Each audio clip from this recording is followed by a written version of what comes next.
You know that feeling when you check your bank account and your thumb hesitates? Not because you forgot your password, because you're bracing for emotional damage. You open the app, and before the number even loads, your brain is already doing that thing New Yorkers do, where you start playing survival Tetris with your bills. Rent, utilities, MetroCard, phone bill, that random $86 charge you don't recognize, but you're too scared to investigate because what if it's real? And then you see the balance and you immediately start calculating your life like you're defusing a bomb. Okay, if I don't go out this weekend and I walk instead of taking the train and I pretend groceries don't exist, and it's not even dramatic, it's just normal. That's the part people outside of high-cost cities don't understand. In New York, being fine doesn't feel like fine. Being fine feels like you're one surprise away from chaos. But one day, if you build this the right way, something weird happens. You check your account and you don't flinch. You don't close the app in horror. You don't do math. You don't spiral. You just look at the number and keep going with your day. And I know that sounds small, but that moment, that's not a money moment. That's a freedom moment. And there's a specific number where that shift starts. It's not $1 million. It's not even six figures. In New York, the number that changes everything is your first $10,000 to $20,000. My name is Russell. I used to be a designer. Then I became an accountant and saw how the money really moves. Now I share the tricks they bury in the fine print. And if you're trying to build wealth in a city where a salad can cost $19, you're in the right place. Because the real goal isn't getting rich. The first goal is getting unbreakable. Here's what most people miss about money in a high-cost city. There are invisible thresholds, like levels in a game you didn't know you were playing. Before you cross the threshold, every bill feels like a threat. After you cross it, bills are just bills. Before the threshold, your job feels like a cage because you can't afford to lose it. After the threshold, your job becomes a tool because you have options. And those options change how you think, how you negotiate, how you make decisions, and how you handle stress. That first threshold is what I call walking away money. Not because you're quitting tomorrow, but because you could. And when you can walk away, you stop living like you're trapped. You stop accepting things just because you're scared. You stop making financial decisions with your throat tight and your stomach sinking because you're not negotiating from desperation anymore. You're negotiating from stability. So what's the NYC number? For most people, it's $10,000 to $20,000. And yes, I know, that's a range. Because the point isn't the exact number. The point is what it represents. Think of it like this. $10,000 is when you stop feeling one emergency away from humiliation. $20,000 is when you stop feeling one bad month away from disaster. In New York, people here save 3 to 6 months of expenses, and they immediately check out. Because if your bare minimum month is like $3,800, 6 months sounds like a whole separate lifestyle. So we don't start with 6 months. We start with the first psychological flip. We start with the number that changes how your brain operates. Because before you build a portfolio, you have to build a nervous system that isn't constantly in panic mode. And this is where most personal finance advice fails. It teaches you what to do, but it ignores what your brain can actually handle when you're living paycheck to paycheck. When you're low on cash, you don't just have a money problem. You have a bandwidth problem. Because your brain isn't sitting there calmly thinking, what's the optimal savings rate? Your brain is running like a laptop with 47 tabs open, and one of them is playing horror movie music. And the worst part is, you don't even realize it's happening. Your brain is doing background processes all day. What if my rent goes up? What if my job cuts hours? What if my boss decides restructuring is the vibe this quarter? What if I get sick? What if my phone breaks? What if my MetroCard stops working and suddenly I'm having a $2.90 identity crisis? What if Con Ed sends me a bill that looks like a down payment? What if the MTA decides today is the day it becomes a social experiment? And when your brain is constantly scanning for threats, it can't think strategically, it can't plan, it can't optimize, it can't invest, it can't even rest. Not because you're lazy, not because you don't want it bad enough, because you're in survival mode. And survival mode makes you short-term. It turns every decision into what keeps me safe this week, not what sets me up for next year. It's like trying to plan a vacation while your house is on fire. Sure, you could sit down and compare flights to Mexico, but it would be insane because your brain is busy screaming, "Hello? Fire?" So instead, you react. You take the first job offer you get, even if it's underpaid, because consistent paycheck feels like oxygen. You stay in the job you hate because leaving feels risky and risk feels like pain. You avoid negotiating because you're scared they'll say no, and you can't afford to hear no right now.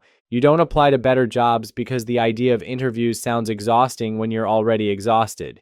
You ignore your retirement account because thinking about the future feels disrespectful when the present is already bullying you. And then there's the sneaky part. Survival mode doesn't just affect big decisions. It affects your day-to-day behavior. Because when you're stressed, your brain starts buying relief, not joy. Relief. A little treat. A delivery order. A quick Uber. Something small that makes the day feel less heavy. And again, none of that is a moral failure. It's predictable. Scarcity makes you impulsive, not because you're irresponsible, because your brain is trying to regulate itself.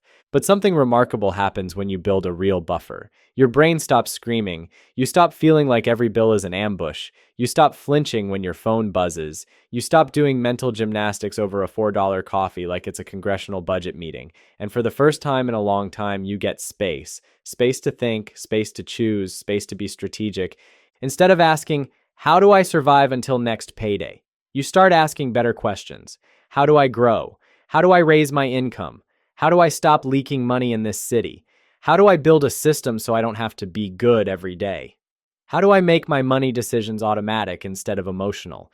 That's why this number changes everything. Not because it makes you rich, because it makes you stable. And stability is the foundation for wealth. Because once you're stable, you can finally start playing offense. And in a high-cost city, offense is the only way you win. Let me be clear, this is not just an emergency fund. This is a leverage fund. Because in New York, the biggest financial upgrade isn't saving $5 on coffee. The biggest upgrade is having options. Options like being able to leave a toxic job, being able to move without panic, being able to handle a medical deductible, being able to say no to something that drains you, being able to take a better opportunity even if it requires a transition. Money gives you options. Options give you leverage. Leverage changes outcomes.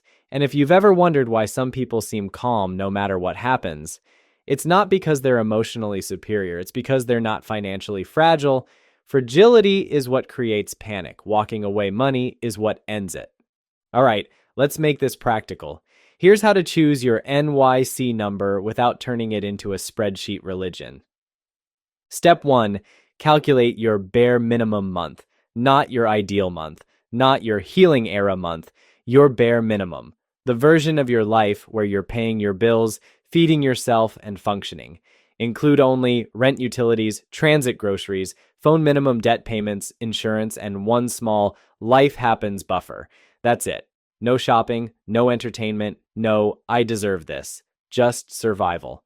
Step 2, multiply it. 2 months equals your first psychological flip. 4 months equals your leverage zone. 5 to 6 months equals full I can breathe mode. Most New York City people land somewhere between $10,000 and $20,000 for that leverage zone. The goal here isn't perfection. The goal is a target. Because vague goals don't get funded. Specific numbers do. Let's run a realistic example. Say your bare minimum month looks like this. Rent, $2,400. Utilities, $150. Transit, $140. Groceries, $400. Phone, $70, debt minimums, $200, insurance, subscriptions, $140, buffer, $200. That's about $3,700 per month. Now multiply.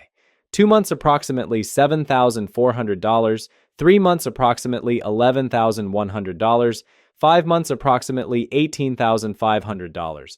So your NYC number lands right in that range. And notice what we just did. We took, I need to get my life together, and turned it into a math problem. Math problems are solvable. Anxiety isn't. This is the shift. I already know what you're thinking. Russell, my rent is a felony. How am I supposed to save $20,000? Fair question. And here's the answer nobody likes. You're not going to save it through motivation. You're going to save it through a system. Because NYC doesn't bankrupt you with one big purchase. It bankrupts you with frictionless swipes. It's not the one big expense. It's the daily, it's only $18 that turns into, where did my paycheck go? So we build a system that makes saving automatic, and makes convenient spending inconvenient. The 3-account setup: simple, powerful. Here's the setup. It's simple, it's boring, and it works because it removes decision fatigue. Account 1. Bills account. This is where your paycheck lands. All fixed expenses come out automatically: rent, utilities, debt minimums, insurance, phone. The goal of this account is one thing: nothing surprises you. Account 2, walking away fund. This is a high-yield savings account. This is the number we're building. You transfer into this automatically on payday, not if you have extra, not if you behave, automatically, because this is your freedom fund. Account 3, life account. This is your guilt-free spending account. Food, social life, Ubers, random purchases, fun. This is where you live. And here's the rule that changes everything. If it's not in account 3, it's not happening. That rule alone kills the most common NYC pattern. I'm fine until I'm not. Because the bills account stays stable, the walking away fund keeps growing, and your lifestyle is contained inside a lane.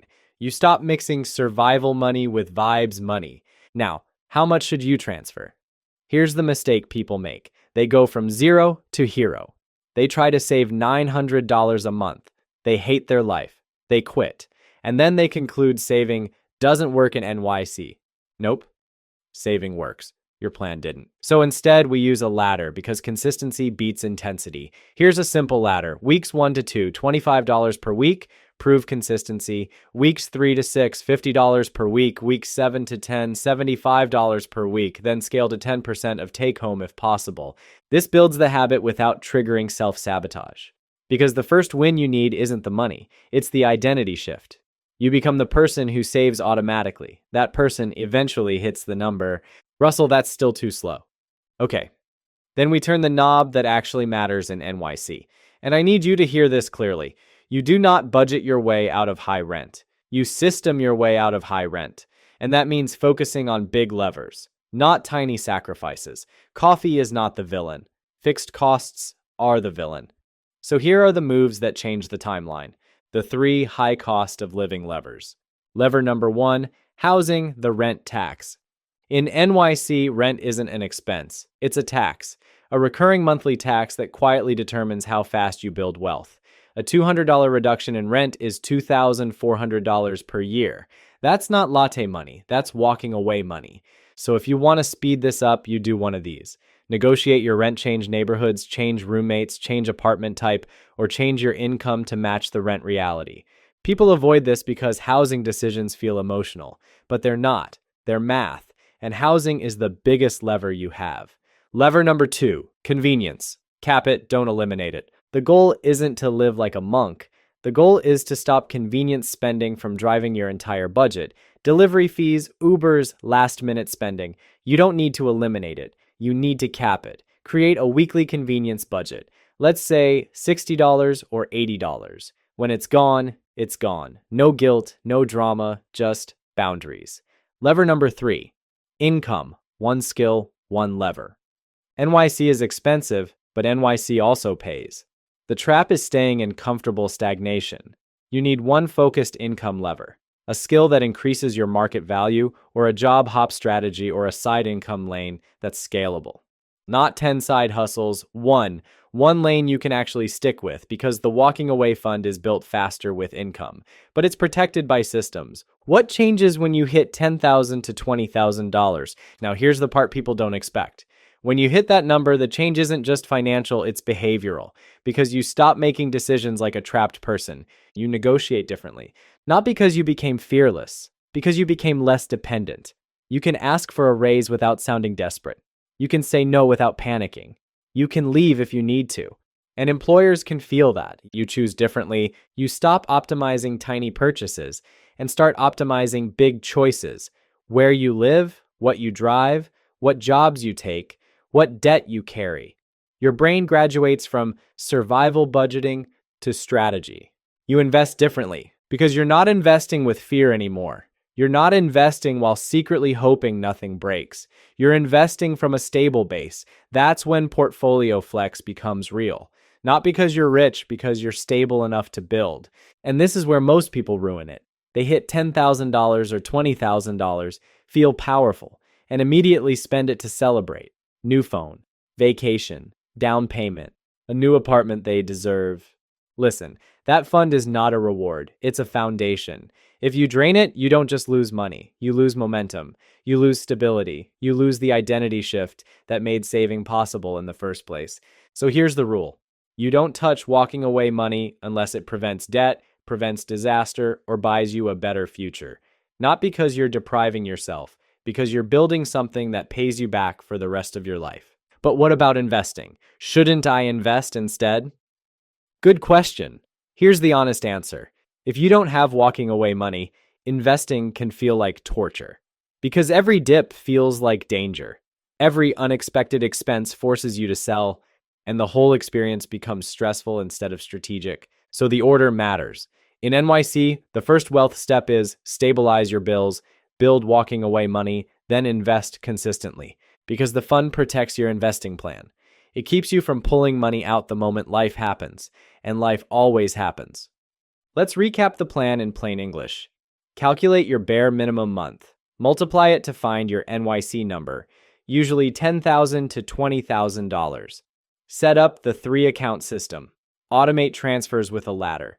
Protect the fund like it's your future. Pull the big levers: housing, convenience cap, income focus. That's it. Not complicated, just consistent. You can keep living in paycheck stress, checking your bank app like it's a horror movie, hoping your job stays stable, hoping your rent doesn't jump, hoping your body doesn't betray you, hoping nothing breaks. Or you can build the buffer that turns NYC from a trap into a game you can actually win. Because once you hit walking away money, you stop living like a person who's one surprise away from collapse. You start living like a person who has choices. And choices are the beginning of wealth. In 5 years, the person who built the NYC number will have options. They'll negotiate differently. They'll invest differently. They'll move differently. And the person who didn't will still be hoping. Start with the number. Install the system this week. Your future self is counting on the version of you that finally decided to stop improvising. Subscribe to Millennial Equity if you want more NYC money rules that actually work in real life, because we're going from paycheck stress to portfolio flex. And in the comments, what's the biggest thing keeping you from your NYC number right now? Rent, debt, or lifestyle spending?